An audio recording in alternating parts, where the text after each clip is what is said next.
আমরা আগেই বলেছি যে গলব্লাডার অপারেশন একটা কমন অপারেশন।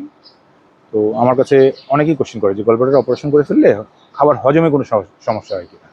সবারই ধারণা যে গলব্লাডার বা পিত্তথলি হচ্ছে এই পিত্ত তৈরি করার কারখানা। আসলে তা না, পিত্ত তৈরি হয় হচ্ছে লিভারে।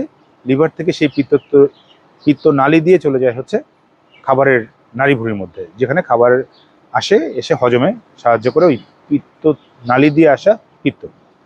এই পিত্তথলি যখন কেটে ফেলা হয়, 1-2% পিত্তের একটা অংশ যেটা রিজার্ভার হিসেবে জমা হতো পিত্তথলিতে, সেই পিত্তথলিটা ফেলে দেওয়া হয়। কিন্তু এটা যেখান থেকে তৈরি হওয়ার সেখান থেকে তৈরি হচ্ছে, লিভার থেকে তৈরি হচ্ছে, যাচ্ছে খাবারের নাড়িভুঁড়িতে পিত্ত নালী দিয়ে, এগুলো সব আগের মতোই থাকে।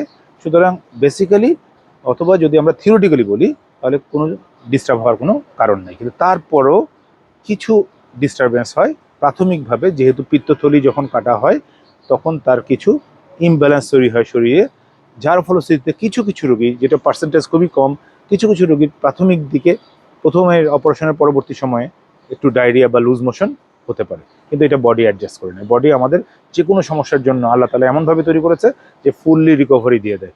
এবং লং টার্ম ইফেক্ট যদি বলেন, যে পিত্তথলি কেটে ফেললে পুরো ইয়াতে বডির মধ্যে কোনো ইফেক্ট নেই, লং টার্ম রেজাল্ট খুবই ভালো, এবং তার যে ব্যথা হতো বা যে ডিস্টার্বগুলো হতো তার কোনোটাই আর ফেরত আসে না।